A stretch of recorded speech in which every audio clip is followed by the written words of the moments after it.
उठा। ये बच्चे भी कहाँ चले जाते हैं? अजू।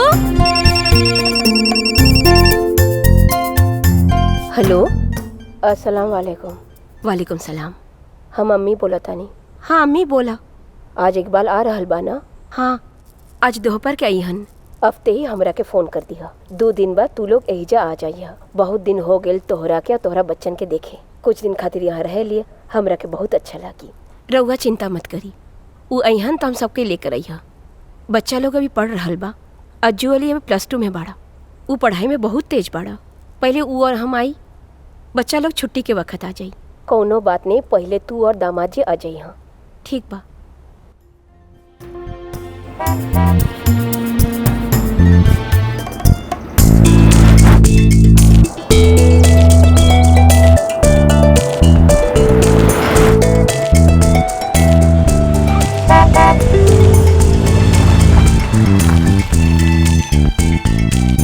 माई, बाबूजी आ गए लन।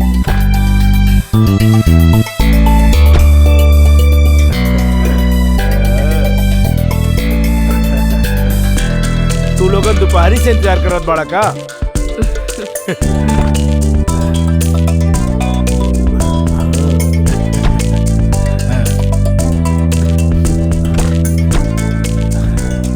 अरे राउर का करत बाड़े? ये हम उठाई। कैसन हो बाबूजी? रहुआ अंदर जाई जाई। अरे कैसन बड़ा बेटा? हम ठीक बानी। आवा। फ्लाइट थोड़ा लेट हो गई रहला।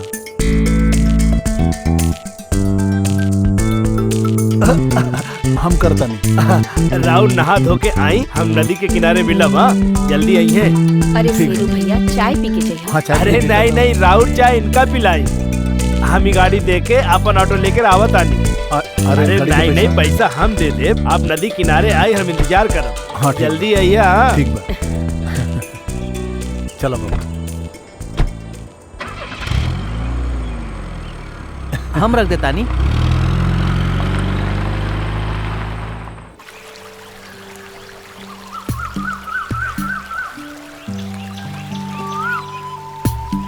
अब गल्फ जाके कोनो फायदा नहीं हो जवान।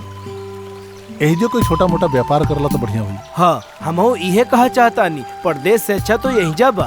वैसने राउर यही कौन से कारोबार करे चाहता? ई त राउर के सोचही के पड़ी भाईजान। ये तो तोहके बतावे के पड़ी ना। तोहरा मदद से कोई भी छोटा मोटा व्यापार हम कर ले। हमारा पास अभी लगभग 3 लाख रुपया बाटे। अगर ज्यादा पैसा ना डाले के बा तो एक काम कइल जाई। वो अपन मंदिर के पास पूजा सामग्री के दुकान खोल लेवे कोई। वैसने भी यही लोग बाहर जाला सामान खरीदी करे, और लोगन के जब एहजा मिली है तो बाहर काहे जाइए?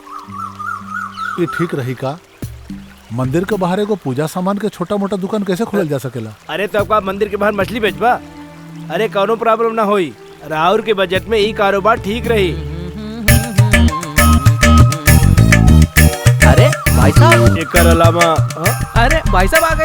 आज तो मजा आई। अरे कालिया पागल तो यही आ गई, सब छुपावे के पड़ी।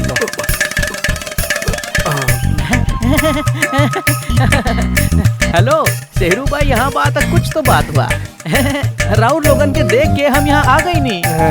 रउआ कल से आयल बड़न तो कुछ खर्चा नहीं कर बका? अरे काहे खर्चा करिए? बाहर जाए के आवे में भी तो खर्चा करे के पड़ेला।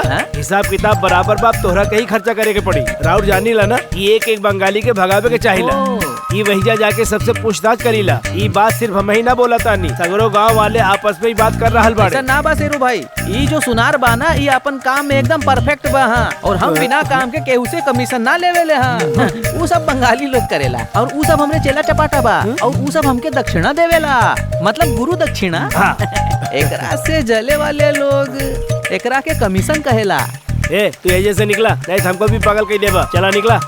ऐसा बात मत कर भाई। ढीला कि कुछ पैसा रख ला। एकरा से हम पैर मार के घर चल जाए। अरे अरे अरे, ये का करत तानी? 100 रुपया और एजे से निकल जा। 100 रुपया? अगर राउर काम पे जाइए तो रोज दिहाड़ी 800 से 900 रुपया मिली है। एक पैक बार लेता नहीं। अच्छा। अरे अरे क्या कर रहे? हाँ, ये अभय के लिए हमके अंग्रेजी ना देसी चलेला। अब तक इलाज भी कोनो काम के ना रहा। चला।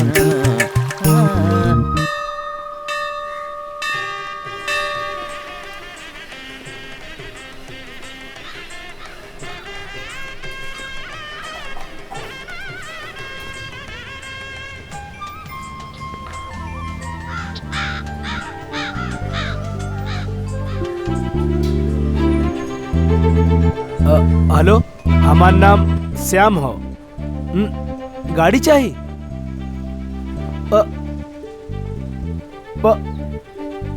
5,000 रुपया चाहिए पार्टी फंड के खातिर। ई तो आपके पहले बतावे के रहल।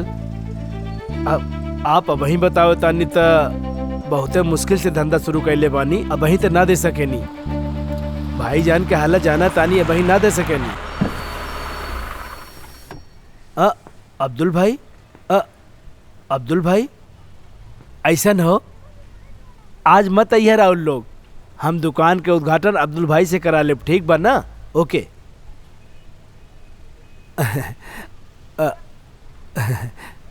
नमस्कार अब्दुल भाई, हम चाहतानी कि दुकान के उद्घाटन राउर कह दी। ई हमरा से ना होई, इकबाल को बुला ले। भाई अरे सुना हो, अपन अब्दुल जी आइल हो।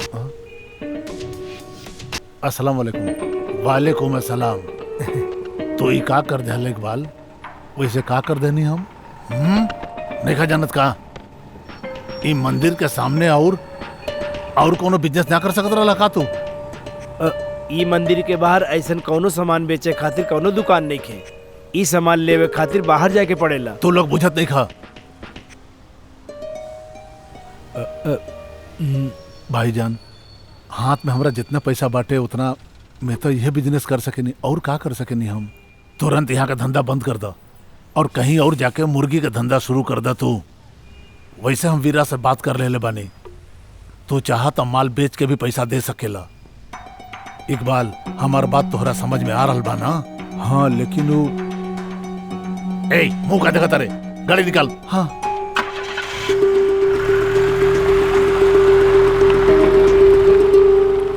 वो चल गई और का करी? अब हम सभे उद्घाटन खातिर केका लाइब। वो पंचायत वाले 5,000 रुपया मांगत रहली पार्टी फंड के खातिर। हम तो उनका भी मना कर देली। लेकिन बात कुछ और ही बाटे। उद्घाटन के खातिर मुल्ला जी के मना इहे कैले बाटे। हाँ, अब का कल जाए भाई? अरे मुहूर्त के वक्त हो गई बा, चला जल्दी। माई उद्घाटन में इनकरा मदद करा। हाँ, हम तो करत रहे। मुल्ला जी अबते रहिए, फिर वापस खाएंगे।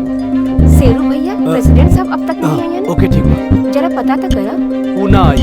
गाड़ी भेज दी है तो आ जाइए। नहीं, वो ना आई। हाँ, अरे भाई, तोहरा पास 20 रुपया पड़ल बा का जेब में? 2-10 बा। बहुत बा। अब तू पैसा हमरा के दे दो। का हम? हाँ, अरे जब हाँ, कहा दो ना।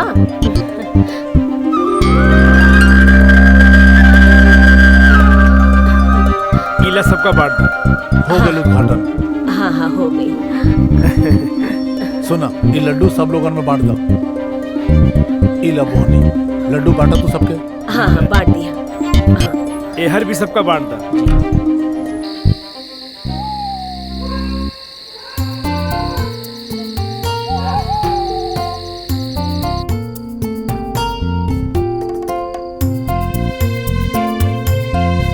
आज के धंधा कैसन रहा? तू बिजनेस के बारे में का जाने ली? बिजनेस के जमावे में तो समय तो लगबे करेला, 1-2 महीना भी लग सकेला। एकरा से बेहतर घर में आराम से बैठे के चाहिए, सब ठीक हो जाए। फालतू घर में बैठला से का अच्छा होखे वाला बा? यही सब धंधा शुरू कर देनी। लेकिन अब शुरू कर देले तो चिंता काहे करत है? तो सुन लो ना, मुल्ला के का हमरा से बात कैले रहे ना, का कहत रहे? हमके मंदिर के बाहर पूजा के सामान ना बेचे के चाहिए कहले रहे। ई का बात हुई? हाँ, सर पर कपड़ा बांध के दाढ़ी रख के ऐसन बात करी तो कैसे चली? अब ओकरा के दोषी मान के का फायदा होखे वाला बा? कोनो दूसरा धर्म के आदमी कोनो मंदिर के बाहर पूजा पाठ के सामान ना बेच सकेला, ये बात खातिर 2-3 गो फोन आई रहे हमरा लगे। सोचा नहीं ऐसे अच्छा तो गल्फे रहे। लेकिन अभी ओजा गेले से कोनो फायदा भी तो नहीं है। हमने के आदमी लोग सब कुछ निचोड़ के रख देले बौजवा। बच्चा लोग पहले आइल ना का 8 बजे रहल बा। कौना लेके के बर्थडे रहे आज? वो सुलोचना दीदी की छोटी बेटी है पार्वती, ओकर बर्थडे बा। 11 बजे तक बच्चे घर पे आ जाइए, दीदी कहत रही।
पढ़ाई अलग चीज।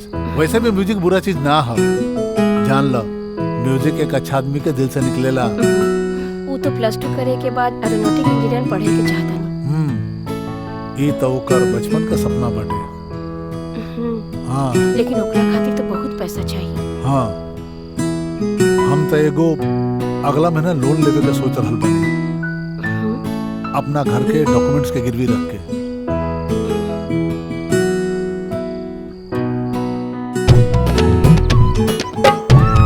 हाय ली। ई ली। हाँ चल।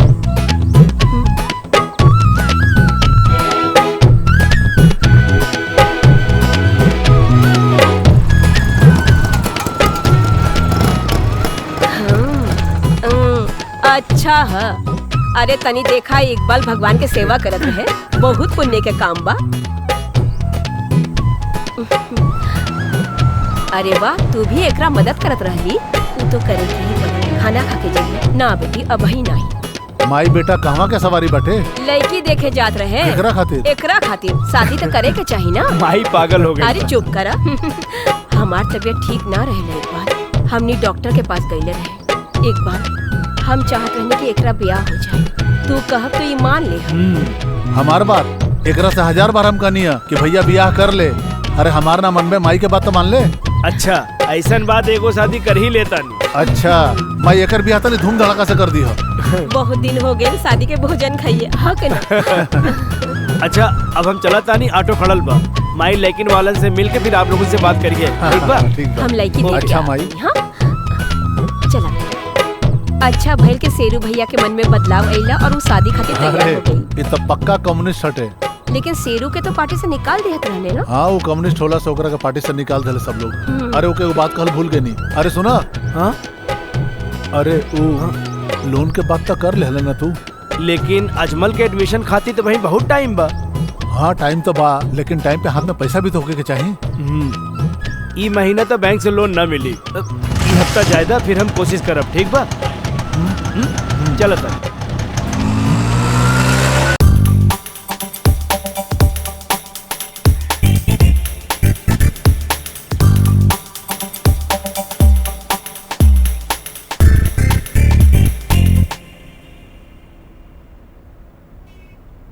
हाँ। अजमल तू एरोनॉटिकल इंजीनियरिंग पढ़ल चाहला ना? जी सर। ये जब 8वां में रहल तब से ये पढ़े के चाहता। बेंगलुरु में एक सेट्टी कॉलेज बा, बहुत फेमस हो। वहीं जा ट्राई करा। ओकर फीस 5 लाख रुपया हो। ओकर इंतजाम करे के पड़ी। इंतजाम करम सर। अजमल पढ़ाई में बहुत अच्छा बा। एकर फालतू दोस्ती भी नहीं खे।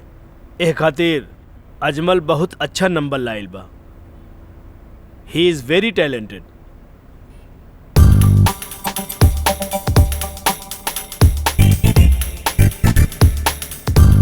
इला एहमे कॉलेज के सब डिटेल्स हो। एह खातिर अभी से तैयारी करे के पड़ी। ओके सर, लेकिन अभी 2-3 महीना तो बान एडमिशन में अभी। यस यस, लेकिन महीना झट से निकल जाई। ठीक बा सर। हाँ हाँ, अब राउर जाई।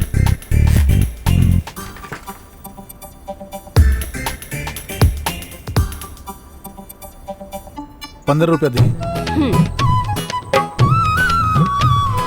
अब धंधा कैसे चलता नहीं इकबाल? हाँ बढ़िया चल रहा बा। आज के समय में धंधा करे बहुत मुश्किल बा। हाँ भाई साहब अगरबत्ती दिया। ई नारियल कितने का बा? ₹20।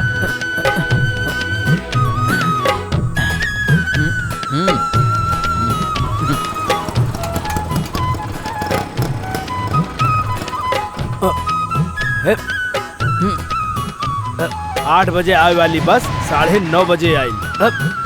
मंडी से माल उठाओ तो बहुत प्रॉफिट मिली, लेकिन वहाँ से आइल माल के इंतजार करब बहुत भारी पड़ेला, बहुत तकलीफ होला। बुझली ना? अरे भाई इंतजार का फल ही तो मीठा होला ना, और वह तो अपन लाभ हटे। ठीक बा, हम बाद में मिलब।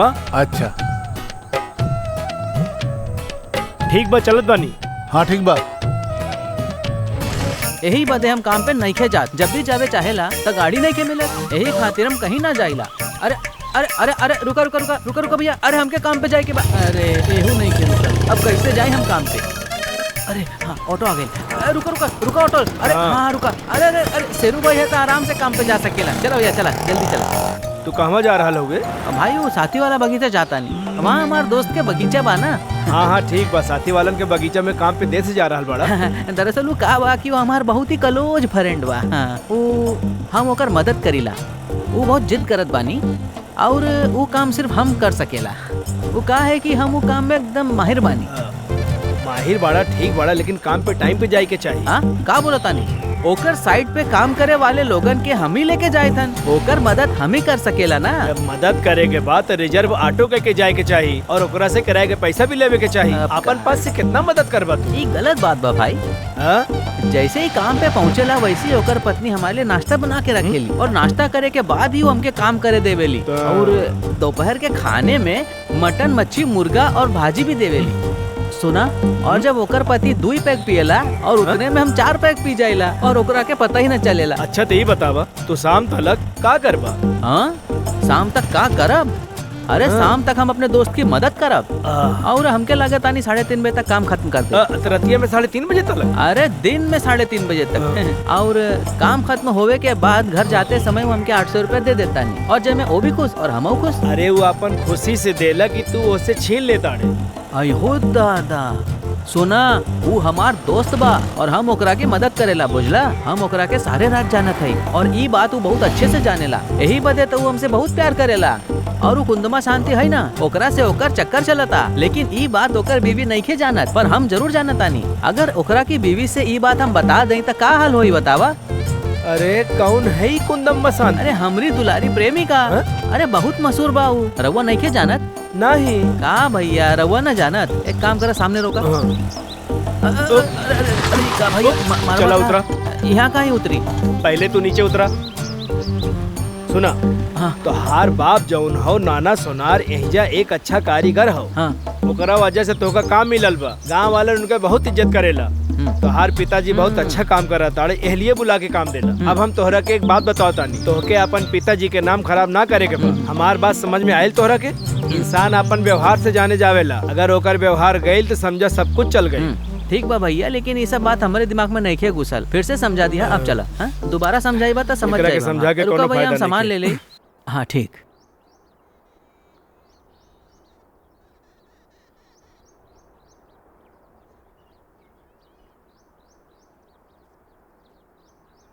इला, बहुत बहुत धन्यवाद। ठीक बा बेटा।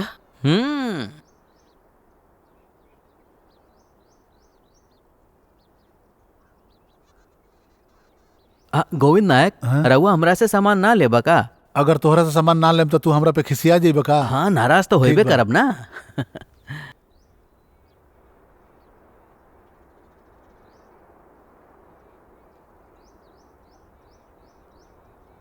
अब ऑटो ना चलेबा का? नहीं, काहे? त रउआ फिर काम का करबा? वो का होना कि एक सफेद गमछा वाले के सिर फोड़े के बा। अरे सासी भाई भी दुकान खोल दे हले का? तो अपन भाई के तो मुश्किल हो जाए ना? के करे के इकबाल भाई के? हाँ नहीं, ये करे के हमसे मुश्किल पड़े वाला बा।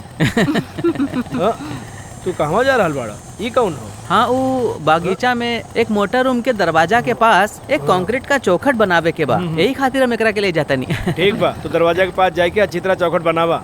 अच्छा ठीक बा, हम चले तानी। तो चली। सुना शांति, हमार नाम शांतिना विलासनी है। हाँ तो विलासनी है, ये हम बहुत अच्छी तरह से जानेला। लेकिन हमरे साथ जे केहू काम करे आवेला ओकरे हम शांति कहकर पुकारेला। हमरे पास 3 लेडी कर्मचारी काम करेली और सबके हम शांति कहकर ही पुकारेला। शांति 1, शांति 2 और शांति 3। और तू शांति 3 हो। अरे रउआ आ गई नी। रउआ एकदम सही महिला के लेके आयल बानी, बहुत मेहनती बाड़ी। हाँ रउआ के ये सब बात कहे के कौनो जरूरत नहीं खे। हम रउआ के काम अच्छे से करा दे। तो रउआ काम करा, हम घर जाता नहीं। रउआ बिल्कुल भी परेशान ना हो, हम पहले बगीचा में जाकर के काम खत्म कराए, ओकरे बाद हम घरे जाए। ओके ठीक बा, ये हम ले लेता नहीं। ए में सब औजार बा ना, काम खत्म करके आवता नहीं। हाँ हाँ जल्दी चला। लॉलीपॉप लागेलू, तू लॉलीपॉप लागेलू, कमरिया करे लपालप, लपालप लागेलू, कमरिया करे लप लप लाली पाप लागेलू कमरिया कर लप लप लाली पा करेला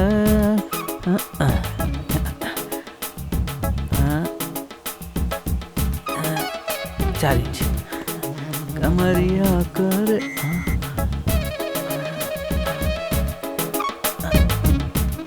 अरे सुना अंदर जाके देखा था नहीं लेवल बराबर बा कि ना देखा था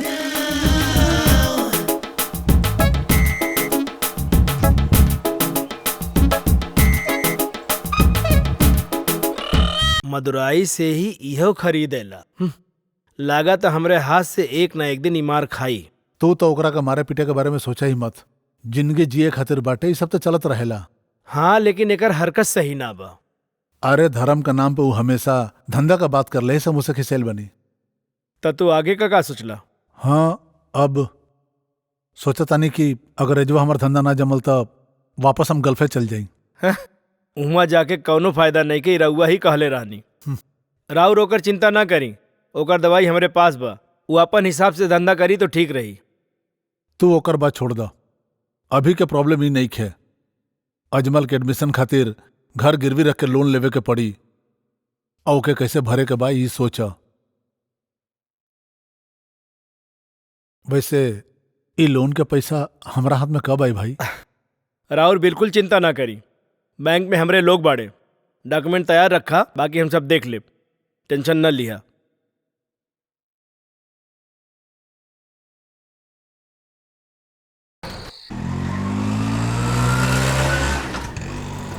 हाँ हाँ करा तानी बात कैला।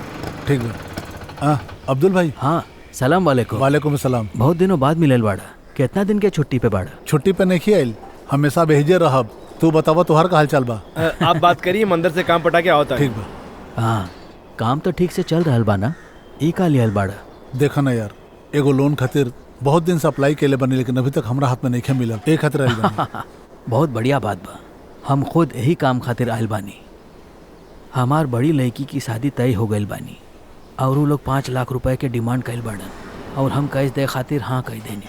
डेट भी फाइनल हो गई, लेकिन बैंक ई डॉक्यूमेंट लावा वो डॉक्यूमेंट लावा कह के इधर से उधर घुमावतानी। शादी की तारीख भी नज़दीक आ गई। ओह, वो लोग आ गए। हाँ? लोन के इंस्पेक्टर भी बाटे। ठीक बा, बाद में मिलता। हाँ ठीक बा, ऑल द मिलल बेस्ट। जाई। आई सर।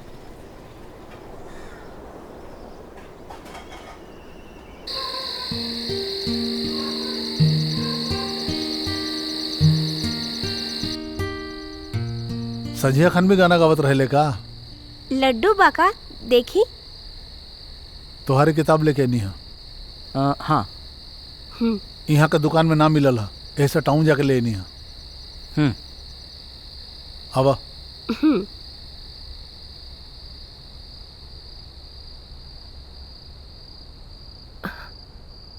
अच्छा जी, अज्जू जॉन कोर्स खातिर बैंगलोर जा रहल बा, का वो कोर्स हमनी के यहाँ ना हो सकी? बा, लेकिन ये कॉलेज ही सबसे बेस्ट नहीं खे।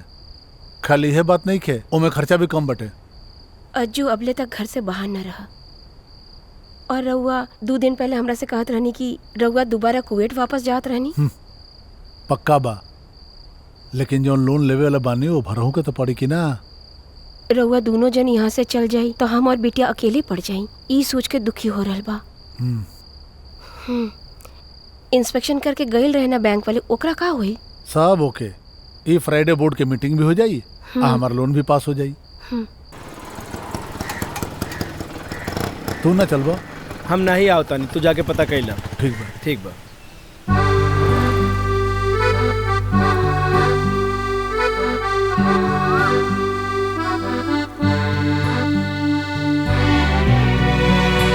सर। हाँ? अरे इकबाल, आवा आवा। हम रोज यही तरह पौधन के पानी देता नहीं, तब ही स्कूल जाएनी। अगर हम इनका एगो दिन पानी ना दी तो इनकरा के पानी देवे वाला और केहू ना बा। सर रुआ अकेले रहनी का? नहीं, फैमिली के साथ रहिला। हमार पत्नी बेटे के लेके अस्पताल गइल बा। सर राउर बेटा? हाँ, इकलौता बेटा हो। यही खातिर हम ओकरा के बहुत प्यार से पल ले बानी, लेकिन ओकर दोस्ती गलत लोगन से हो गइल बा। इंजीनियरिंग करते समय वो ड्रग एडिक्ट बन गई। जब हमका पता चलल तो बहुत दुख भइल। अब ओकरा के यहाँ लाके ट्रीटमेंट देत बानी। हाँ ये सब छोड़ा, अजमल के एडमिशन की तैयारी कैसन चलत बा? सर वही खातिर रउआ से भेंट करके पूरा बात करे खातिर आई रहनी हमें जवा। ओह अब वही तो इम्तहान के समय चलत बा। सुना एक बात, बच्चे कहाँ भी रहे उनका हमनी के ध्यान देवे के ही पड़ेला, समझला? चला बेटी।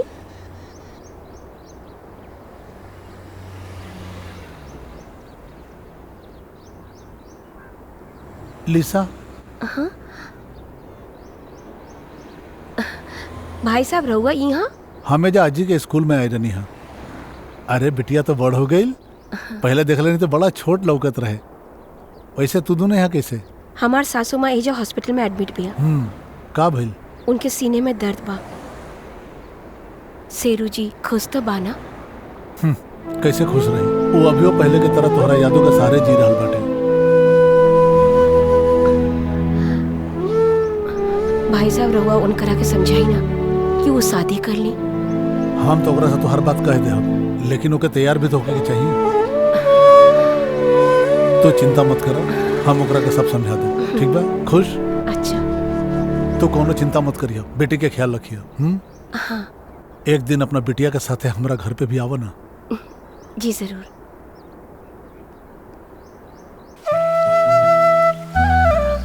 ऐसने पियत रहबा तो आप भी बेवड़ा बन जाइबा।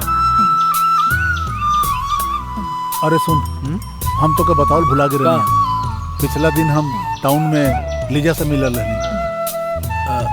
वो कोनो हॉस्पिटल में आई रहे। हॉस्पिटल में का भी लोग रखे? ओकरा कुछ नहीं के भाई, अपना सासू माँ के लेके आई रहे हॉस्पिटल में। अभी वो तो ओकरा के बहुत याद कर लेना, और वो तोहरा के बहुत याद करे ले। हम ओकरा के कैसे भूल सकेनी? वो तो अब हिनो हमारे दिल में बसेला। अरे ऐसे इमोशनल काहे होता रे तू? आजकल ओकर पति तो विदेश में कहीं रहेला ना, यह कहत रहे हमरा से। तोहरा माई के बारे में भी पूछत रहे हमरा से। तोहार बियाह ना भइल, यही से वो थोड़ा दुखी हो गई रहे, और तोहरा के शादी कर ले यह कहत रहे।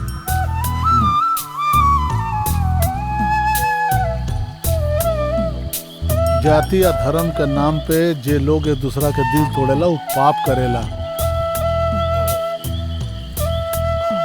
ए भाई, तू इतना दुखी मत हो, काहे इमोशनल होता है? नहीं, ऐसन कोनो बात नहीं के लीजा। जब ओकरा के कोनो चिंता नहीं के तो ओकरा के तो खुश होवे के चाहे इकबाल भाई। अरे तोहार एगो सपना रहे ना कि तू एगो कवि बने के चाहता रे। कोनो गाना बनेले रहले है ना तू हमरा के। एक बार तू कुछ सुनेले रहले हमरा के, कुछ उटपटांग सा का लाइन रहे, हमरा याद नहीं आवत। अच्छा चलो गाना के सुना दे। सुनावत नैनों में सपना, सपनों में सजना, सजनी पे दिल आ गया, ओ सजनी पे दिल आ गया, सजनी पे दिल आ गया, कि सजनी पे दिल आ गया।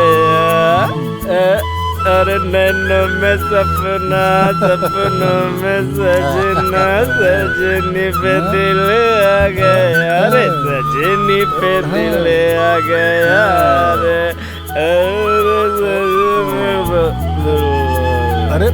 अरे उठ, अरे उठ। घरे नहीं चले के का? उठ। अरे उठ के बैठ यार। चल घर चल तन्या, चल चल। थोड़ा और दिन का? बस बस बहुत हो गई। के हता नहीं देखा था?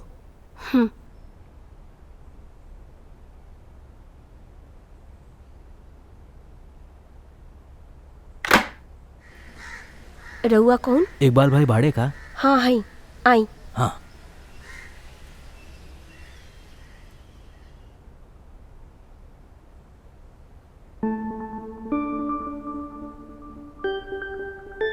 अस्सलाम वालेकुम। वालेकुम सलाम। अब्दुल मियाँ बैठा बैठा। तू हमार घर कैसे खोज लिया? रहुआ ये एरिया में बा मालूम पड़ल। आते वक्त रास्ते में पान वाले की दुकान से पूछ ले ले। नाजी, हाँ चाय पीबा की कॉफी पीबा? चाय खातिर बोलता नहीं है।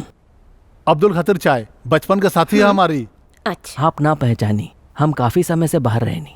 लोन खातिर बैंक गई रहनी है ना, वही जब मुलाकात भई रहे हमरा। कम से कम 8 या 10 साल तो हो गए हो ना हमनी के मिलके। ठीक कहनी ना अब्दुल मियाँ? हाँ ठीक बा।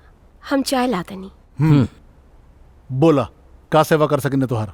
इकबाल भाई, हम आत्महत्या करे वाले स्टेज पर हैं। हम यहाँ आयल बानी तो बहुत बड़ी मजबूरी बा। का करी समझ में नहीं भइल का बा हमके बतावत ह। चाय। हम खाना खैनी है, रहे दा। अब्दुल मियाँ चाय पीला।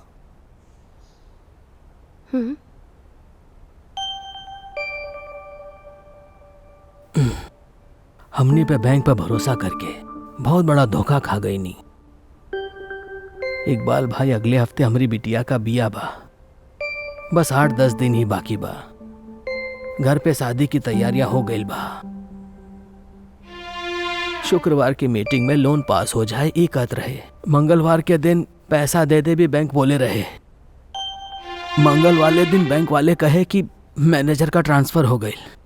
अब नवा मैनेजर के चार्ज लेवे के बाद ही काम हुई और ना जाने काम में कितना दिन लग जाए। तय में हम तो हर काम मदद कर सकीने। ये जानने के बाद 2 दिन से हम अपन घर भी ना गए। घरन वाले फोन पे फोन करत आनी। ये देखा इकबाल, हम फोन बंद करके रख ले बानी।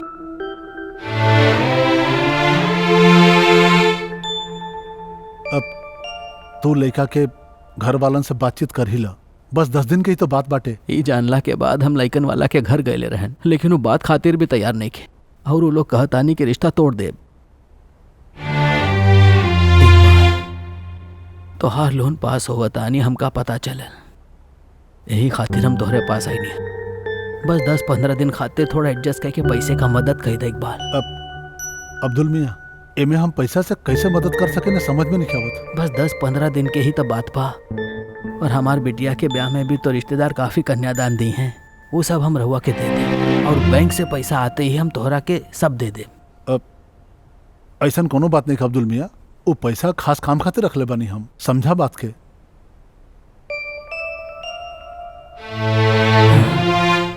अब और कोनो रास्ता नहीं कि हमारे पास इकबाल भाई।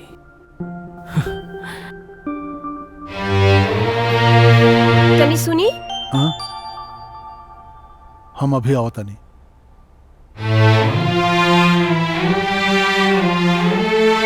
का बात है? अज्जू बेटा के एडमिशन खातिर तो अभी बहुत टाइम बा। इनका तो कुछ दिनों के चाहिए ना। हाँ। इनकर बेटी की जिंदगी के सवाल बा तो हमने के मदद करे के चाहिए। हमरा की बहुत परेशान लागत था। इनकर बिटिया के शादी के सवाल बा तो हमने के कुछ करे के चाहिए, न तो शादी टूटे के खबर सुनकर इनकर बिटिया आत्महत्या ना कर ली।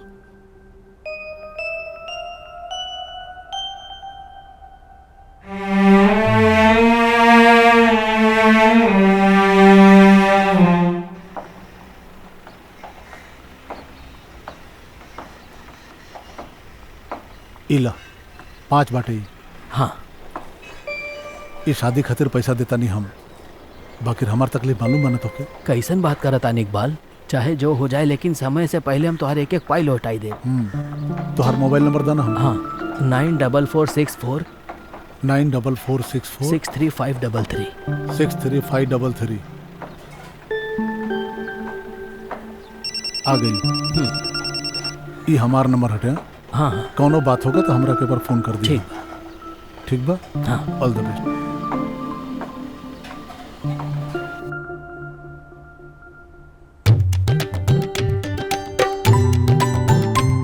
मिलल का? हाँ जी, मिल गई। सुनी जी, रउआ जौन दोस्त पैसा लिहत रहे वो हमनी के शादी पे नहीं बुलौले। लगाता वो शादी के चक्कर में हमको भूल गई हुई। कोई बात ना, तू हमारा ड्रेस निकाल दो।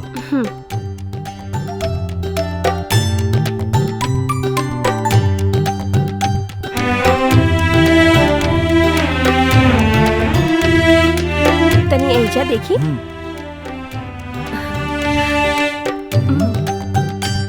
बहुत बढ़िया लगत। स्मार्ट लगता नहीं हम। रउआ ई पहन के जाई। हमार नाजी, तू बस कुर्ता पैजामा दे दो। रउआ पैंट पहनी ना। हमके पसंद नहीं खे। हमके पासपोर्ट ऑफिस भी जाए के बा और वीजा एजेंट से भी मिले के बाटे। अगर बखत मिली तो बाद में सुमित के घर जा सकेगा। ठीक बा, जाए।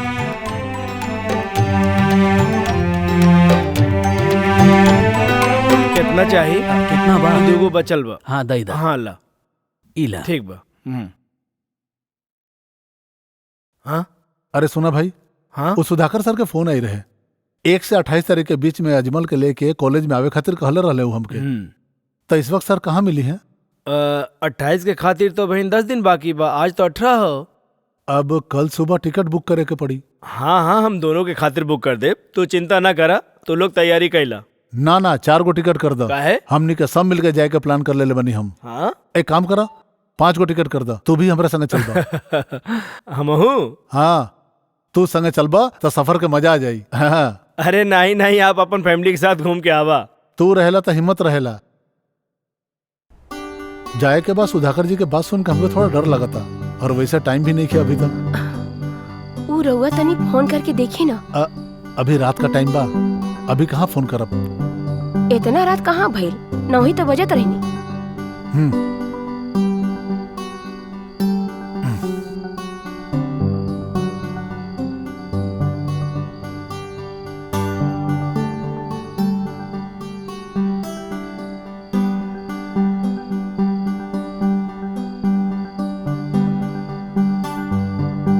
हेलो, अस्सलाम वालेकुम।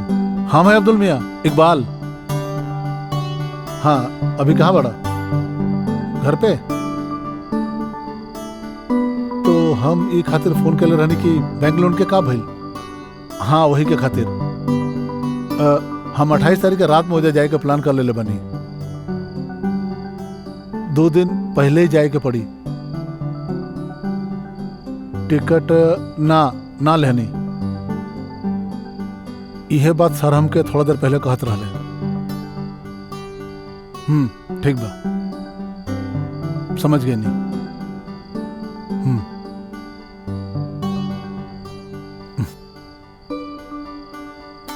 काल वो फोन करी कहला सा।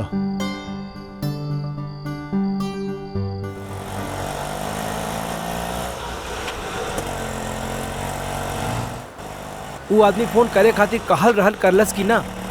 1 दिन बाद फोन करे वो कहले रहे। तो कैलस की नहीं? ना, वो फोन ना कैला सा, तबे तो हमने के जाता नहीं जा। तो ओकर फोन स्विच ऑफ होत बना। हाँ, लेकिन हम तो ओकरा के बहुत ट्राई कैनी है। ओकर फोन स्विच ऑफ आ रहल बाटे। अरे शेरू, हमके बड़ा घबराहट हो रहल बा यार। नहीं, आप जो सोचत बाड़ा ऐसा कुछ न होई, सब ठीक हो जाई। शेरू, आगे से राइट लेवे के बस शायद। अब बस रुक जा। एहिजा का? रुक जाइए। ठीक बा। यह घर हमके याद बा। तनी सुना। हाँ एहिजा अब्दुल भाई के घर कहवा बा? इहे त बा। हाँ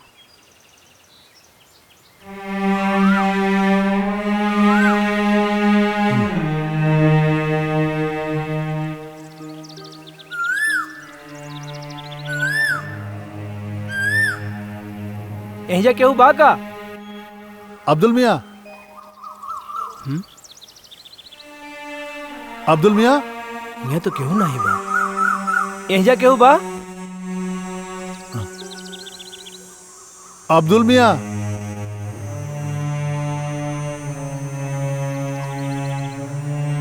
सुना, अंदर केहू बा? अब्दुल मियाँ। केहू बा? सुनी। हाँ या अल्लाह, अब जाके आइला ह। कब से इंतजार करत रहनी। कोलकाता से आइल बनी का? नहीं, हम एहिजा ओ मल्लापुरम से। हाँ बोला, का बात बा? हमनी के अब्दुल से मिले के बा। हाँ वो भीतरे बा। हाँ ठीक बा, बुलाई। हाँ बुलावत है, बुलावत है। हाँ अब्दुल से। हाँ बुलावत है। हाँ अब्दुल से मिले आइल बा। हाँ बुलावत है। हाँ बुलावत है। काहे बुलाई? हाँ बुलाई। काहे बुलाई? अरे काहे बुलाई? हाँ काहे बुलाई? काहे अंदर बुलाई? चला ना। छोड़ा, अंदर चला। चला अंदर। अरे चला अंदर। अरे माई चला। अरे छोड़ा।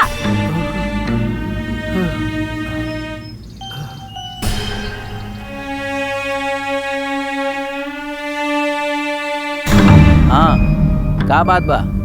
हम अब्दुल के पुराना साथी हैं। हाँ, हम ओकर भाई हैं मुस्तफ़ा।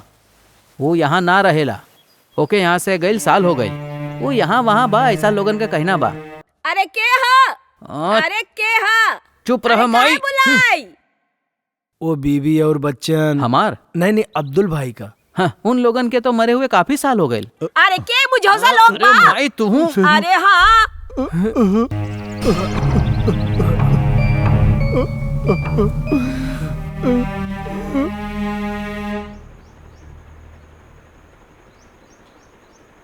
वो लोन अप्लाई कैले रहन और इसमें नाम और एड्रेस भी बा, लेकिन जो नाम और एड्रेस रहुआ बोलतानी ऊ नहीं खे। ई देखा? नहीं सर, हम अच्छी तरह देख लेंगे। हाँ, वही हम कहतानी। बहुत बड़ा धोखा केला से शेरू। कौनो प्रॉब्लम बा का शेरू? कुछ नहीं सर, बहुत बहुत धन्यवाद। चलो।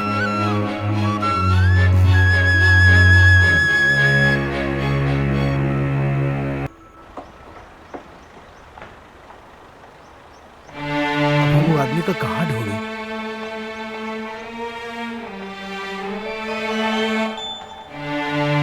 हम का के समझ में नहीं खे आवत। चला देखी।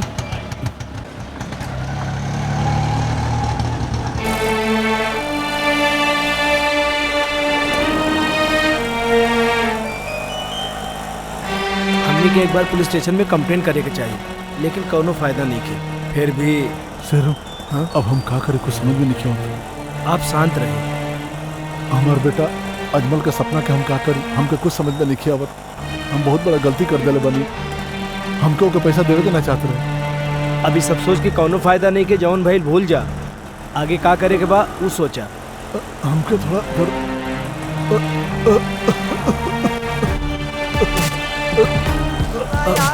का भाई का होगा भैया? बहुत दर्द हो रहा है। पानी चाहिए का? उस सामने वाली दुकान से पानी लेता नहीं।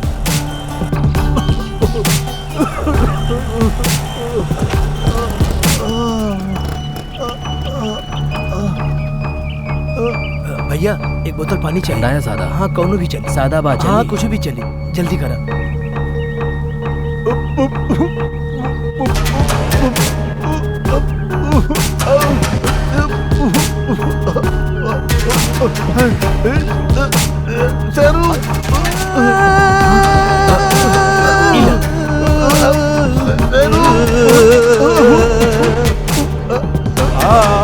इली भाई, भाई साहब पानी पी, पानी पी। भाई साहब हॉस्पिटल लेके चलिए। भाई साहब कहाँ पे? भाई साहब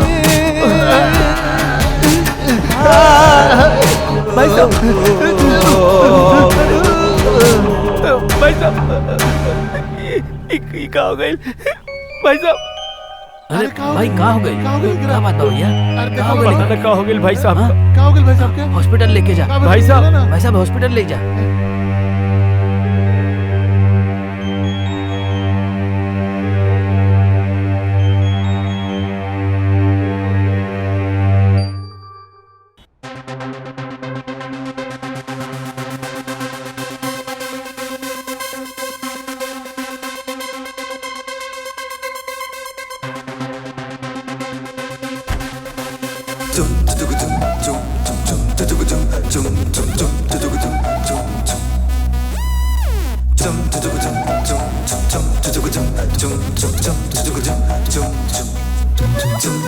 हमरा मस्ती में सारा पूरा जिला हिलेला, ये हमरा दीवाना हमका जानी, ये हमरा दीवाना हमका जानी। हमरा मस्ती में सारा पूरा जिला हिलेला, ये हमरा दीवाना हमका जानी, ये हमरा दीवाना हमका जानी। सुना सुना बात दे हमरा साथ बा, हम तो बस इतना ही चाही। सुना सुना बात दे हमरा साथ बा, हम तो बस इतना ही चाही। हमरा मस्ती में सारा पूरा जिला हिलेला।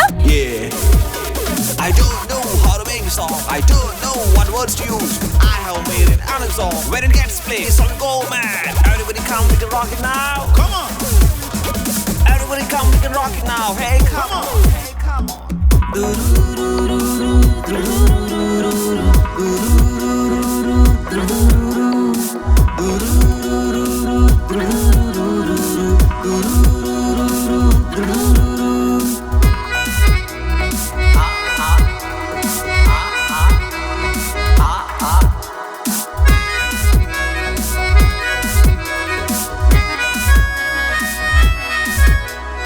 कोनो चिंता ना हमके, दे दे वफा हम सबके। हमरा पे यकीन लगवा तनिका ता करी, हमरा पे यकीन लगवा तनिका ता करी।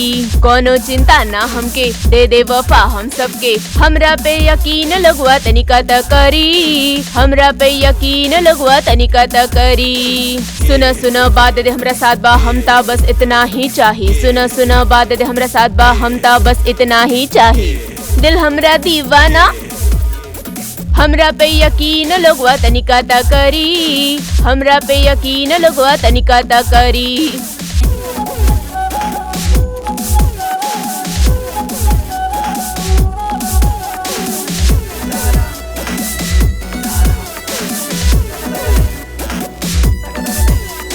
रहेला टिप टाप में चेहरा कोयला नियन, कैसन कैसन जो कर इहाँ बाटे लोग, कैसन कैसन जो कर इहाँ बाटे लोग। रहेला टिप टाप में चेहरा बा कोयला नियन, कैसन कैसन जो कर इहाँ बाटे लोग, कैसन कैसन जो कर इहाँ बाटे लोग।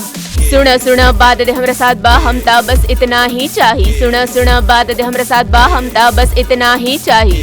हमरा मस्ती में सारा पूरा जिला हिलेला, कि हमरा दीवाना हमका जानी, कि हमरा दीवाना हमका जानी, कि हमरा दीवाना,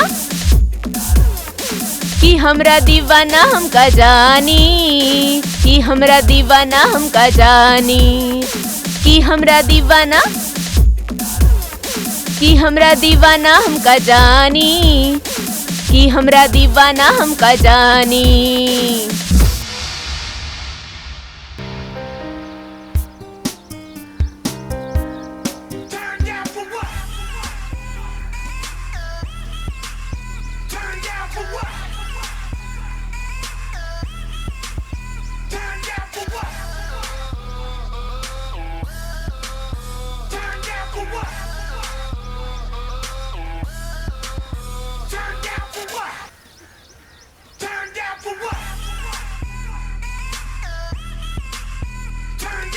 सुना फैजी, तुम्हारा फोन बजाता। अरे बजा दे यार, नींद आता।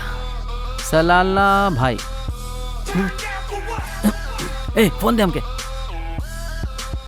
हाँ भाई, हाँ ठीक बा ठीक बा, हाँ हो जाए, थोड़ा टाइम लगे। अच्छा अच्छा, हम अभय आवत आनी।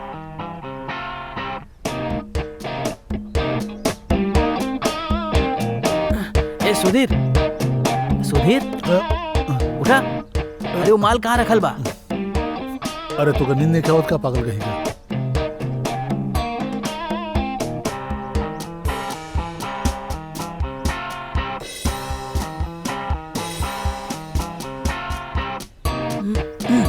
ओह सॉरी, इला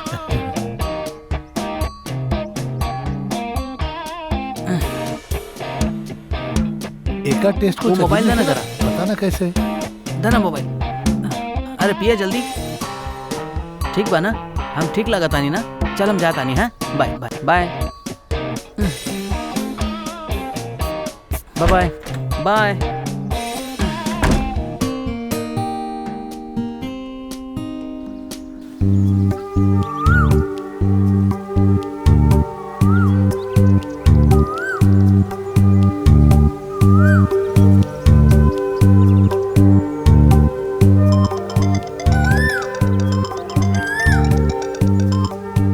बोला भाई, आज तो ड्यूटी पे नहीं बेका। आइब ना? ना ना आज मत आई है। काहे का भाई? वो कुंडोपट्टी कहले रहे जाए के यही खातिर, वैसे भी 2 दिन के बाद आई।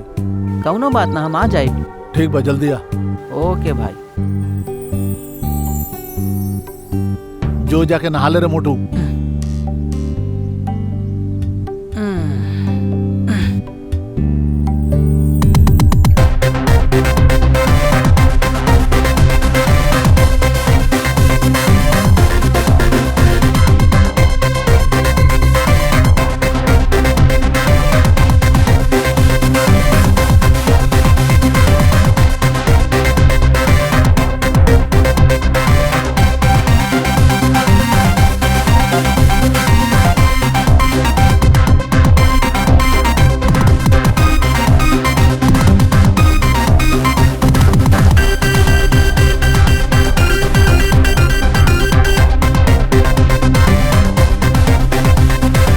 आयशा स्कूल गइल बानी का? हाँ गई नहीं है। तोहरा के जल्दी फोन करे के चाहिए ना बेटा। माँ हम ओकरे खातिर चूड़ीदार लाइल बानी, घर आते वक्त लेकर आई। देखा अज्जू, बैंक से वापस नोटिस आयल भी है। तो हर शेरू अंकल कहले रहे कि चिंता मत करी, लेकिन कैसे ना करी। अज्जू तू डर गइल का? नहीं। ई कैसे आवाज है बेटा? माई हम बाद में बात करता नहीं। हाँ ठीक बा बेटा। तू मस्ती काहे करत बड़ा? हाँ माँ से बात करत रहला। सॉरी यार। का करत आनी? पीछे हटा। बिना बताए तू कहाँ चल गइला? अब चला, मैनेजर तो के बुलावत आनी। कौनो बात नहीं खे यार, ओके तो हम अबे अबे 2-4 थप्पड़ लगा के आयल बानी। तू अभी कोंडती रास्ते से आयल है का? हाँ कोंडती में भाई का सेटअप बा यार, और हम भाई का काम निपटावे बदल गए रहे। और भाई का कश्मीर में भी एको बहुत बड़ा सेटअप बा। भाई अपना पर्सनल काम करावे बदे हमका ही बुलावेला। ये सलाला भाई का बिजनेस बा, हम ये सब ना पूछेला। हमार काम केवल कुरियर करेक्ट करे के बा। ये देख कुरियर वाला। हाँ लाइव हम, तू चिंता ना करा। एक काम करा, तू तनिक चॉकलेट खरीद लिया, ठीक है? ओके।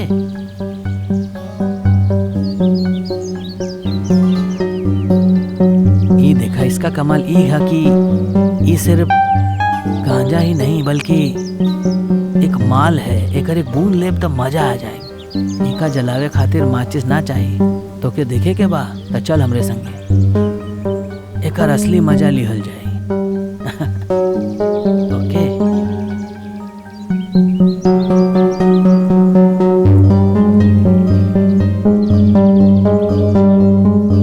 तो का सोच ले, चलबे? तू रूम पे जाए? तू चल। नहीं तू जा, हम कुछ देर तक यहाँ बैठा। ठीक बा, तू यहाँ बैठा, हम जाता नहीं। ठीक बा?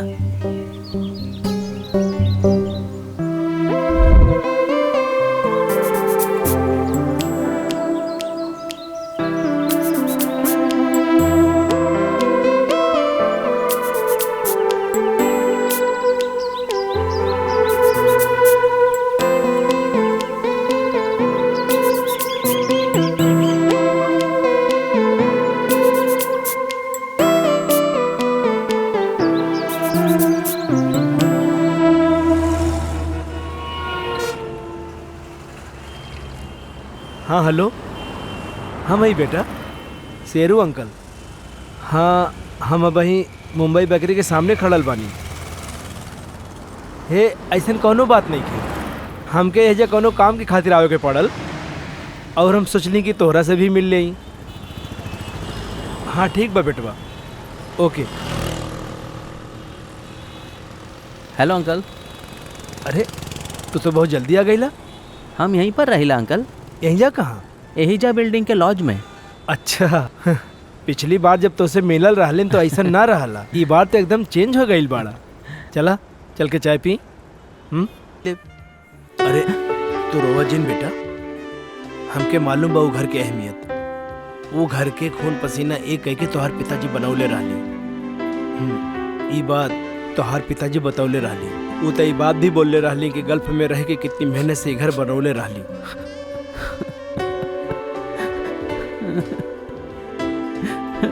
अरे तू काहे को रोता बेटा? रोबा जी, सब कुछ ठीक हो जाए बेटवा, तू चाय पिया।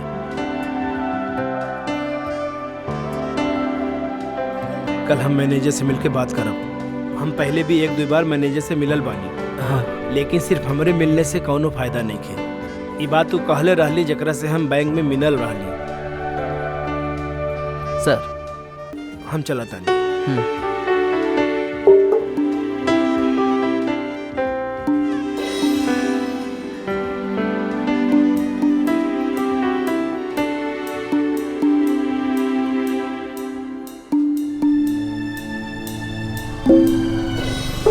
अच्छा तू रात में वापस ना आई बना? हाँ भाई हम ना आई। अरे तोहरे खातिर तो आज हम छुट्टी ले ले बानी, नहीं तो हम आजे घरे जाके आजे वापस आ जाए। अरे तू घरे आराम करके वापस आ जाइए। अरे हमके तोहरा से बहुत डर लगा था भाई, लेकिन हम दोनों के बगैर वो दोनों पागल प्रोग्राम कैसे कर पाई हैं हमका बतावा। अरे हमार तो बैंक का प्रॉब्लम बा दोस्त, हमके तो जाए के पड़ी ना। अरे यार फोन आवा था, बाइक साइड में लगाओ।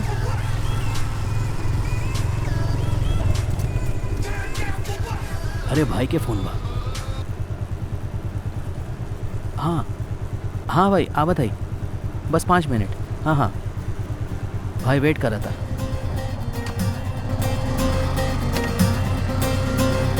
तोड़ू पुलवा में तू केकरा के गोल देवे जात बाड़ा? अरे हम तो के बोले रहे नहीं ना कि हमार भाई के सेटअप कश्मीर में अभी बा, तो भूल गई लगा? नहीं याद बा। वो का है ना, भाई की पहचान वाले की लड़की की शादी अगले हफ्ते बा।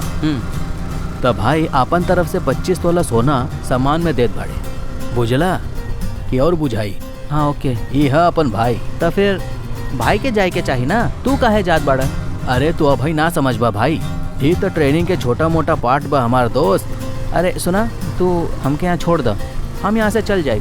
अरे हम हुए रास्ते से जात बानी, हम तोरा के घर पे छोड़ दे। हाँ ठीक बा। हम भाई के कह देनी कि हमार दोस्त भी हमारे संगे आवत बाड़ा।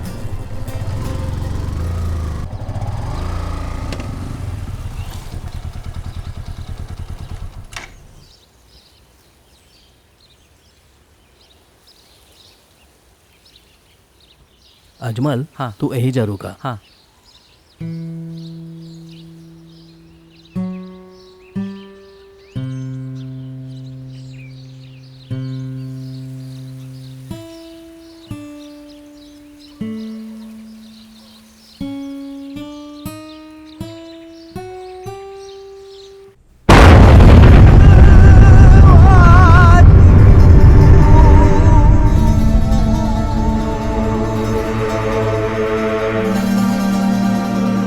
भाई अजमल बाहर आइल बाड़ा, ओकरा से बात कइला। अकेले बाका? हाँ। चलो।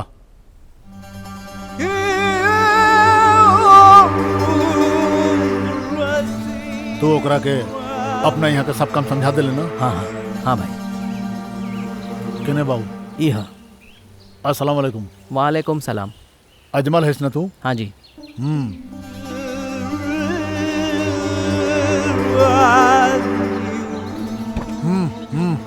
बैठना। हाँ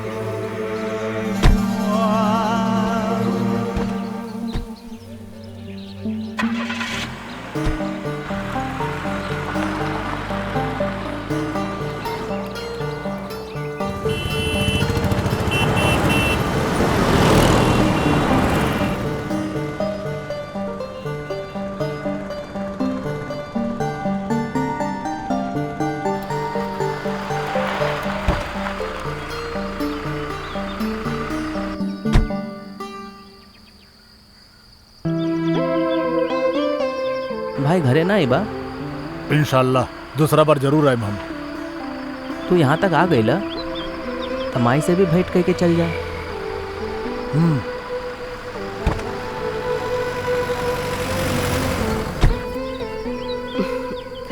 माँ ये हमार दोस्त फैजल। हेलो अजमल, ये हमार साथ हम चली। आवा अंदर आवा बेटा। नहीं आंटी, भाई वेट करत बड़े। अरे अंदर चलत। अरे नहीं दोस्त, हम अगली बार आए।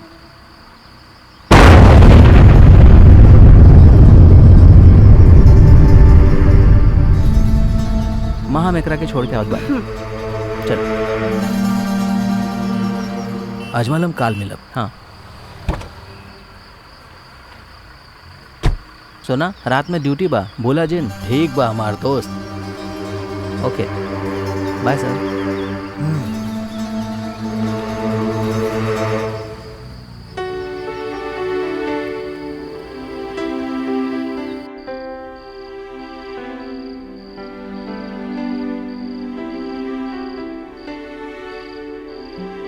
बेटा, अगर 1 महीना के अंदर पैसा वापस ना कर सकी तो बैंक वालन कहत रहे कि वो घर के जब्त करनी है।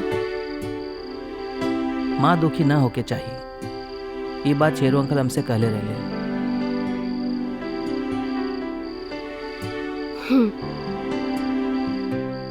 अभी हमने के का करे के पड़ी बेटा?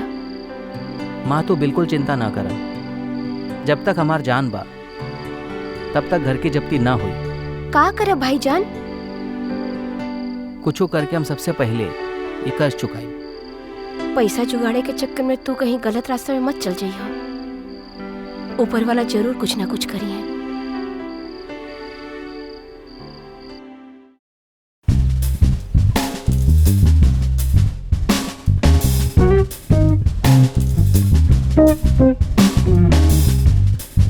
अरे तू तो खत्म कर दे ले यार। अरे कुछ ना भाई यार, 6 पफ लेवे के बाद भी नशा ना चढ़ा। अरे तुहारू गोल्ड का काम खत्म हो गइल का? अरे तू एकरा से पूछ, एक ही बार में खत्म कर दे ले। ये अजमल तो बहुत बड़ा मुसीबत में फंस गई यार। अरे बैंक लोन 1 हफ्ते में भर दे तो घर का जब्ती ना होई, प्रॉब्लम सॉल्व हो जाए। और वो बैंक का पैसा भरे खातिर तोर बाबूजी आई है का? ए तू हमरे बाप पे मत जा। हाँ? बाप का नाम लेबा तो उछलबा का? रिसेप्शन के बाहर और अनमोल के रूम में तू नहीं, तू हमके पागल कहले रहले, ई हम सुनले रहले, फिर भी हम ई सब इग्नोर कर देले। तो ऐसा नहीं रहा, चल। अरे नशे की वजह से तुम्हारा दिमाग भी खराब हो गइल बा।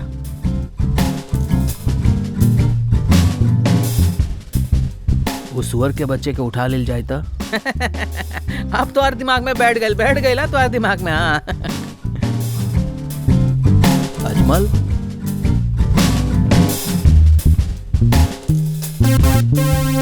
तू वो आदमी के नाम कहाँ बतावले रहले? केकर? ओहे जौन तोहर पापा के पैसा लेके धोखा देलस। धोखा पकड़ल जाइता? ये ना हो सकेला यार। काहे ना होई बे? वो आदमी ओहे दिन गांव छोड़कर चल गई। ओकर घर वाले भी नहीं खे जाना थी वो कहाँ बाड़ा। घर वाले ना जाना थे जिन का है यार, वो घर का मेंबर बा यार। तो भाई से बात करा बस, अगर वो पाकिस्तान में भी छुपल हुई ना तो ओकर हाथ पैर तोड़ करके हमरे सामने ले आए। जौन होखा वाला बात हो के वो बोल फैजल। अरे भाई सब लोग मिलके यही सोचा कि एकर घर जब्ती होके से कैसे बची। हाँ वो तोहार घर में भी प्रॉब्लम भइल रही तब भाई ही हेल्प कैले रहले ना। अरे वो हमरे घर के प्रॉब्लम ना रहल, हमके बाइक लेवे के रहना 50,000 दिए रहे।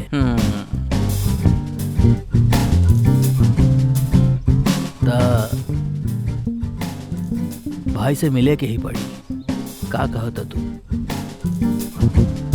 सही है भाई, जाके मिला ना तय कर, दुखी शकल देखे के पड़ी हमनी के। सुना फैजल, तोहार बात बिल्कुल ठीक बा, लेकिन ये सलाला भाई सच में काम कर सकीला का? हाँ यार, वेलेनी करल एग्रीकल्चर यूनिवर्सिटी में वो वहाँ कबो काम करत रहले, लेकिन भाई के वहाँ का काम बिल्कुल पसंद नहीं किया और लंबी छुट्टी लेके बिजनेस शुरू कर देले।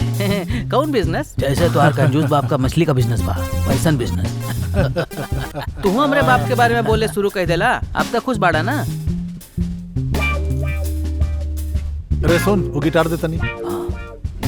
हीला बढ़िया वाला गाना गाओ भैया, चला गावा जल्दी। दिल के कलम से लिखा तानी हमके तो से प्यार बा, हाँ कहबू कि ना कहबू तोहरे इंतजार बा।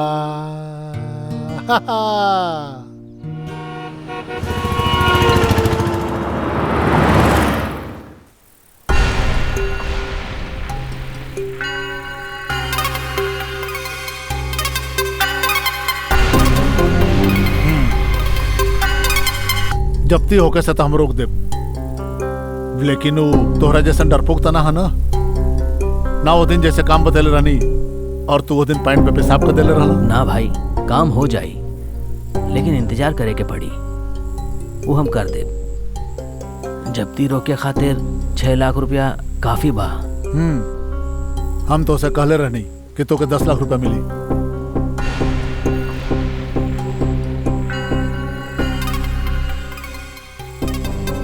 6 लाख ओकरा का दे भी देते तो 4 लाख रुपया तोरा पॉकेट में आयत ना तो हमके बहुत अच्छा लगी और हमरा के एगो हसीना के खुशबू सूंघे के मिल जाती।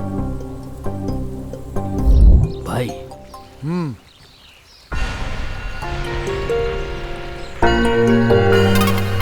वो तो हर बात मान ले रसका, ओके 6 लाख रुपया मिली। हाँ भाई, ओकरे घर में जब्ती का नोटिस आ गइल बा, यही खातिर ओकरा के पैसा दे के अपने भरोसे में लैला। और भाई वो काम खातिर हमके थोड़ा बहुत टाइम और चाहिए। भाई रहुआ टेंशन ना ली, हम ओकरा के मुफ्त में पैसा दे तानी तो हम पागल थोड़ी ना बानी। भाई वो रिस्क लेवे खातिर तैयार है, यही खातिर हम ओकरा के साथ लेके आइल बानी।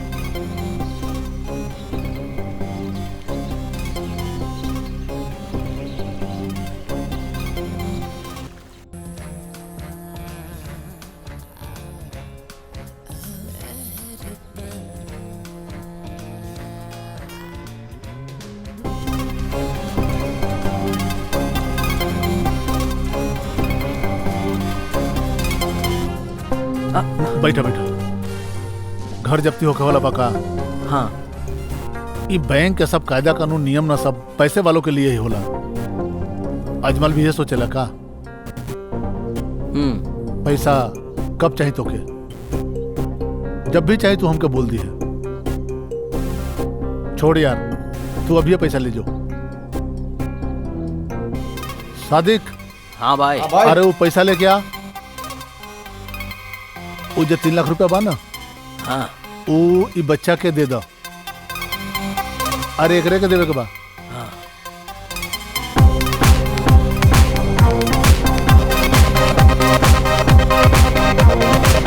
ये 3 लाख रुपया ले जाकर बैंक में जमा कर दे। जब्ती के नोटिस तो रुक जाई, बाकी के हम बाद में बताओ तनी। चिंता मत कर तू, जैसन कहले बनी वैसे काम सावधानी से करूँ।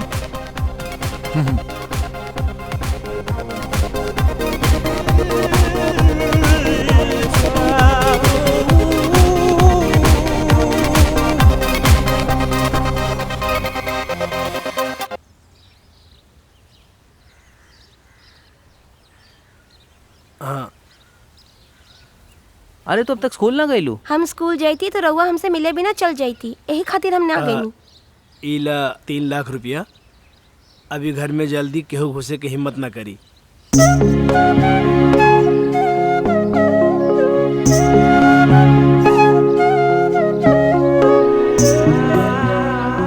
चला अंदर चला।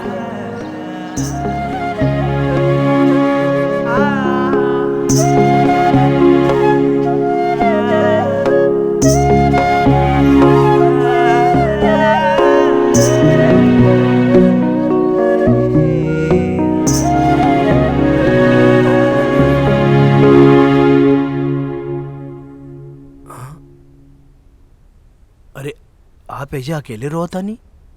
ई पैसा के पानी में डूबत वक्त एक छोट रस्सी के सहारा समझ ली, सब ठीक हो जाई। लेकिन हम थोड़ा असमंजस में बानी। का कहली? अज्जू कहत रहले कि पैसा ओकर कोनो दोस्त के सेठ देहले बानी। हाँ, ई पैसा थोड़ा थोड़ा दे ऐसा नु हमसे कहल रहली। एमे का बा, ई पैसा तो वापस दे दे। भाभी आप एकरा के खाना दे दी, हम एकरा के बस स्टैंड छोड़ के आवतानी। तू कल जाइए बेटा। नहीं माँ, रात में हमार प्रोग्राम बा माँ। होराइजन होटल में म्यूजिक और गाना सुने खातिर ले जाइए, प्रॉमिस कैले रहे ना भाईजान। याद बा हमके, हम जिस दिन कहब उस दिन शेरू अंकल के लेके आ जाइए। अच्छा अच्छा ठीक बा, तू जल्दी से तैयार हो जा। हाँ।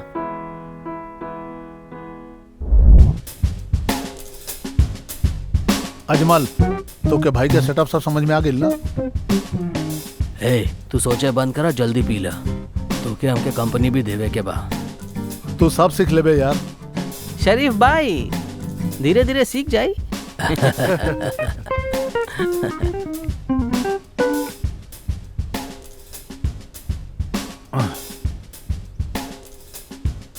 हमार पिताजी शरीफ रहले, बहुत शरीफ।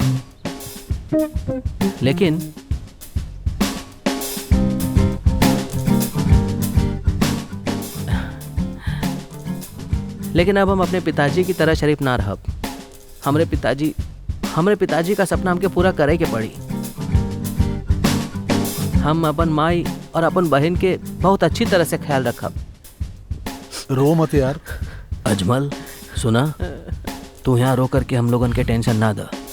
कल हम लोगन के जल्दी जाए के बा, भाई वहाँ इंतजार करत होइए।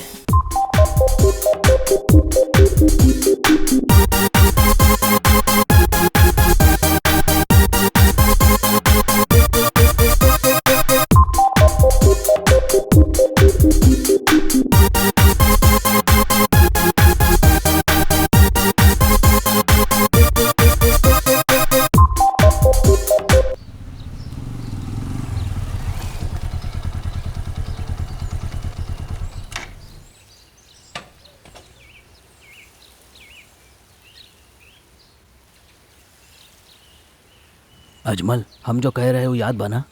भाई जो तुझसे कही है वो तोके करे के पड़े, ठीक बा? सुना, बिल्कुल चिंता जिन करा, तो हर काम अच्छे से हो जाए। और भाई तोहार अच्छे से ख्याल भी रखी, ठीक बा? बाकी पैसा भी मिल जाई, तो के डरे के कौनो जरूरत नहीं है, ठीक बा? अब चल।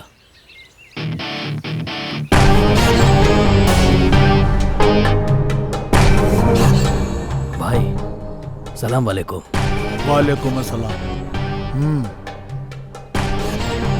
सही वक्त पर आ गई ले हतू। सादिक। हाँ भाई।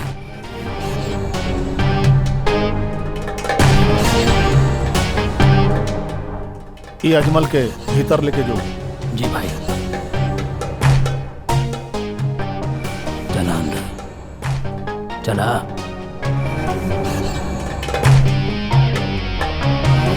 चला।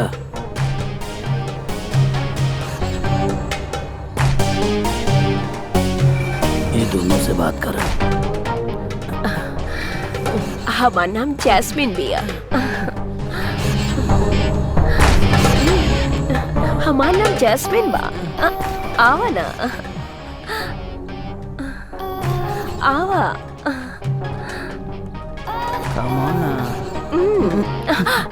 अब ते निकल। जब हम फोन करब तो बतावल जगह पे आ जाइए।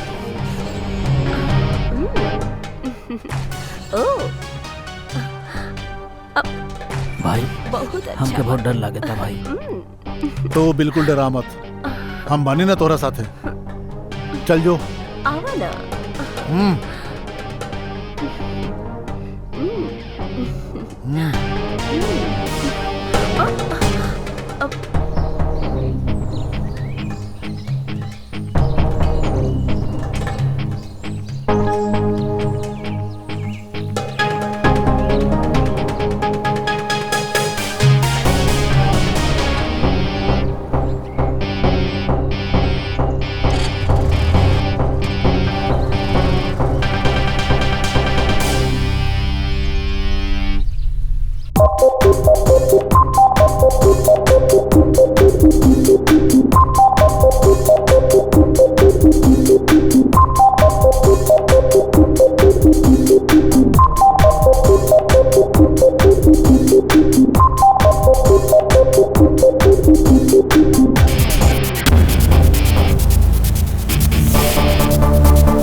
बॉम्ब से कोचीन शहर बहुत दहल गईल बा। शहर में मरीन ड्राइव इलाका के पास मार्केट रोड में 7 लोग मर गईल बा और 8 लोग घायल हो गईल बा। मरे हुए लोगन की अभी तक कोनो पहचान नहीं हो पाइल बा। शहर का मेन रोड ब्लॉक कर देल बाड़े। इस बॉम्ब ब्लास्ट घटना के पुलिस बड़ी तेजी से छानबीन कर रहल बाड़े। शहर में भइल बम ब्लास्ट में कितना लोग मरी हैं, ओकरा संख्या के बारे में कोनो ठोस जानकारी ना मिली है। ये बात एर्नाकुलम के सिटी पुलिस कमिश्नर कहले रहनी।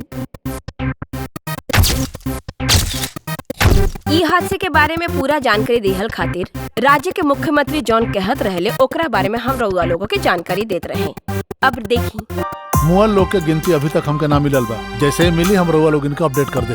2 स्त्री और 1 बच्ची के मिला के टोटल 7 लोगन के मरे के खबर आयल बाड़े। तका ये बात सच बा? हाँ, वो तो हमो देखले बानी। लेकिन कितना लोग बा एकर हिसाब हमके अभियो तक नहीं मिलल। ई शहर में हुए ब्लास्ट के बारे में रउआ कुछ कहे के चाहत रहनी कि एकरा पीछे केकरा के हाथ बा? ना, ये बारे में अभी कुछ हो ना। सबसे जरूरी बा घायल अस्पताल में पड़ल मरीज के पहले इलाज करावल हमने कराव तनी सन, और रउआ से वादा बा हम केहू के छोड़ब ना। सर ये ब्लास्ट के पीछे कौन आतंकवादी संगठन के हाथ बा? एकरा खातिर कल कैबिनेट के मीटिंग हो, ओकरा बादे हम कुछ बता सके नहीं। तब तक रउआ लोग इंतजार करी। ना ना ना, जैसे ही कोनो अपडेट हुई हम लोग उनके बता दे, हम वादा रहल हमार। सर एक सवाल। सर रउआ घटना के बारे में कुछ कहबा? नो थैंक्स। जल्दी गाड़ी निकालो।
आरडीएक्स से ब्लास्ट करके भाग के ए जावे के क्या कलर है तो के मंगलापुरम के सब लोग खोज रहल बा तो के। सर हम अपन माई और बहन से मिले के चाहता। जा पुलिस ना हाथ में बंदूक लेके तोरा के खोजतिया, मालूम है का? देखते ही तोरा के ठोक दिहन सन। जा अब निकल जाए यहाँ से। भाई कम से कम हमरे माई और बहन से तो बात करवाई दा।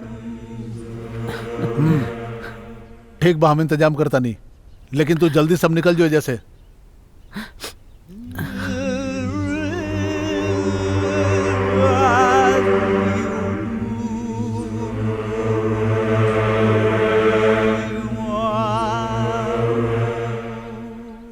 देखा वो आवत है, चलो चलो।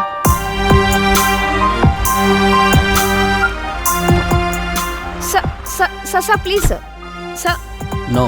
नो कमेंट्स। सर का भाई? सर सर्चिंग चल रहल बा, हॉस्पिटल में ड्यूटी टाइट कर दियल बड़ा ना सर।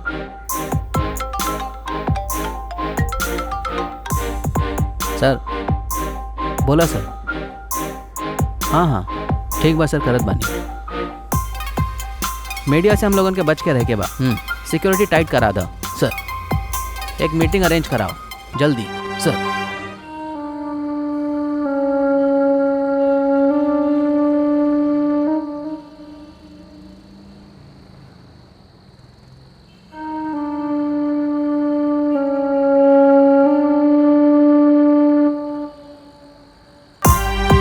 सर ये ब्लास्ट भइल जगह से ये फुटेज मिलल बा सीसीटीवी कैमरा से। ओके, ये सब वहीं का फुटेज बा सर।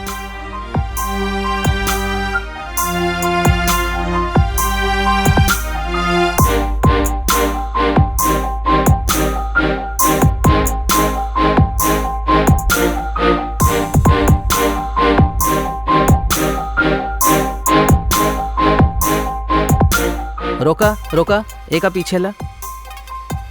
Stop Najib, just reverse.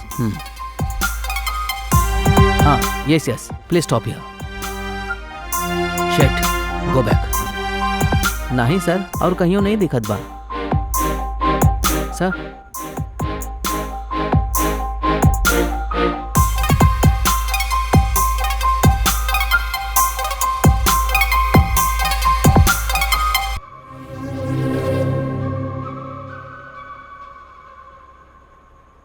Cochin में भइल बम ब्लास्ट के मुख्य आरोपी के पुलिस पहचान कैली है। मुवटुल मंगलूर के इकबाल शख्स के बेटा अजमेल के पुलिस ढूंढ रहल बा। एकरे पीछे पाकिस्तानी आतंकवादियन का हाथ बा, ऐसन पुलिस के सूचना मिलल बाड़े। ब्लास्ट में शामिल लोगन के जल्दी से जल्दी पकड़ लिया पुलिस।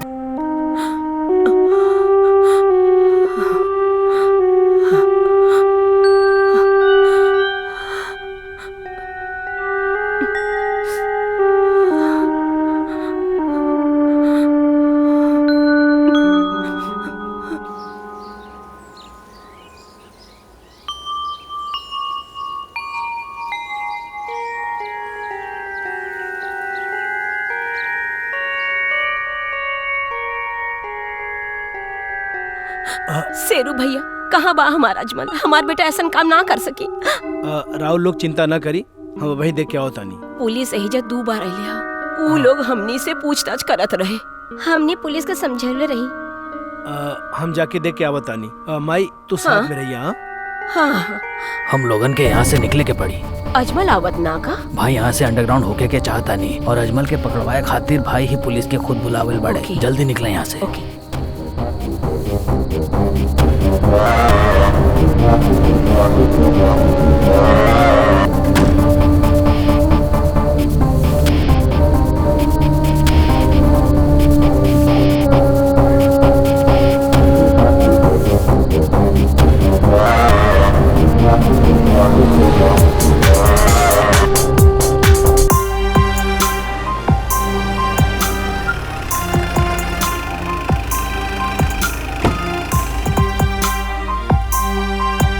उन लोगन के उतारा।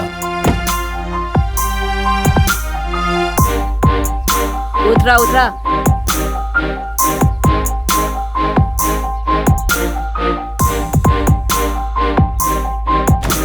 सर का बात है? ये लोग बेकसूर हो गए सर। तू कैसे जानेला? सर वो मेडिकल स्टूडेंट बा सर। मेडिकल उहे बम ब्लास्ट कैले बा। ई और एकर बाप बहुत गलत कैले बाड़ा। इन्हीं लोगन की वजह से समाज में हम लोगन के बहुत बदनामी हो गई। ए तू गलत बात मत करा। हाँ सर, ये लोग बहुत भोला बाड़े। तू हमके समझावत बा? कितना लोग ब्लास्ट में मर गए तू जानत हो? ज्यादा बोलबा तो सबके अंदर डाल दे, समझा? चला निकला यहाँ से।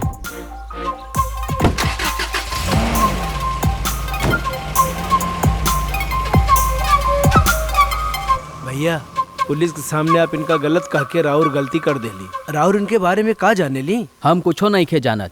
तू ही उन लोगों का साथ देत बाड़े। अगर कुछो हो गए तो तोहे के झेले के पड़ी। हमके का? शेरू तू बिल्कुल भी चिंता जिन करा। जैसा नु कहत बा ऐसा कुछ भी नहीं किया है। हम तोहर साथ देब। हाँ सर भाई।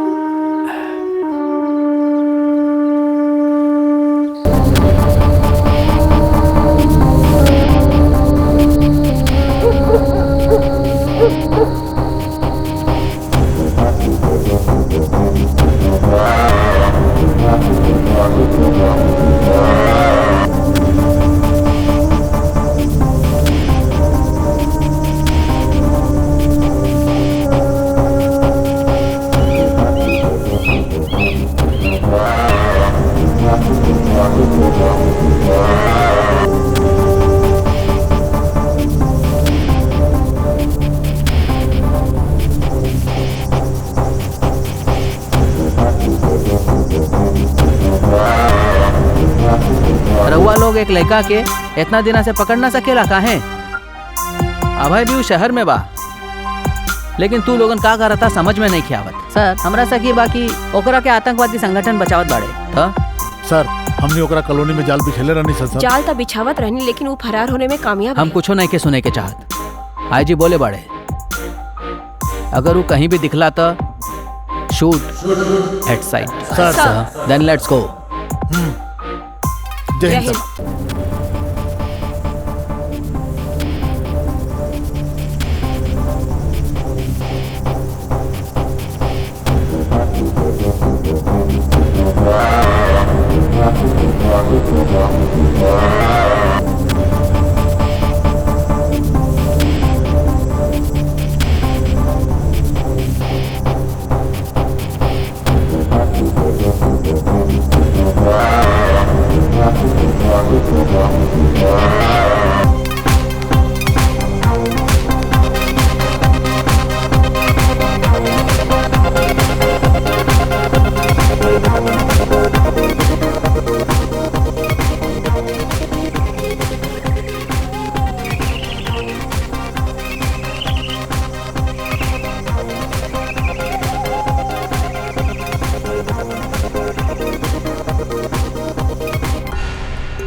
रउआ कहत रहली कि अजमल से मिलौले। कहवा बा हमार बेटा? हम कहनी ना वो सेब बाटे, मिलाए हम तोरा से, चिंता मत कर तू। हम अपन बेटा से मिले के चाहतानी, अल्लाह खातिर मिलवा दी। हम ओकरा से पूछे के चाहतानी वो ऐसा काहे कैला।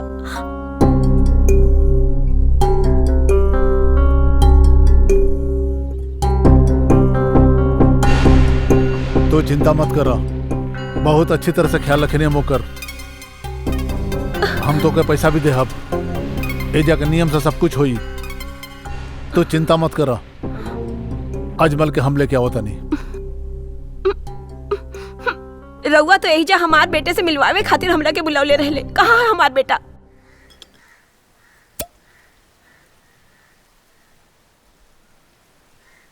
भैया भैया, यहाँ से रेलवे स्टेशन कहाँ से जाए के पड़ी? यहाँ से जाइबा त खेत मिली, वहाँ से दाएं के तरफ जाइबा त थोड़ा चलने के पड़ी। ठीक बा।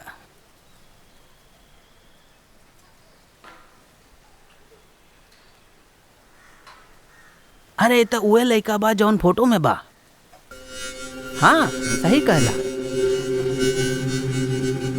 भाई, पुलिस के फोन कर दिया। हाँ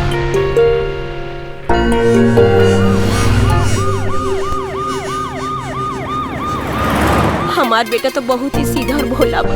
वो हमार बेटा, लेकिन ओकरा के तू फंसौले बा। ए, बुझात नहीं के तो के फोकट में पैसा ना देले बनी ओके। जब ले तू हमार साथ ना देबू तो हर लड़का ना मिली। खबरदार जा हमरा किछु मार डालब तोहरा के। नहीं नहीं छोड़ो।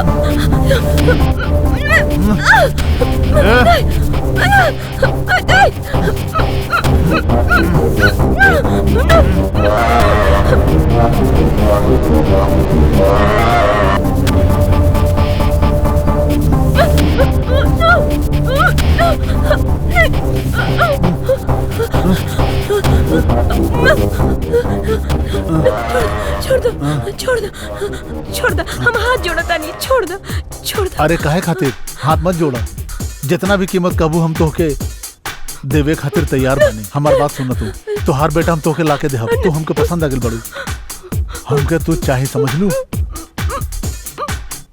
चाहे हमके तू, हमरा मर्जी के बिना तू निकल ना सकेलू। बस हमके खाली तू चाहिए, हमरा का मना मत करा।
है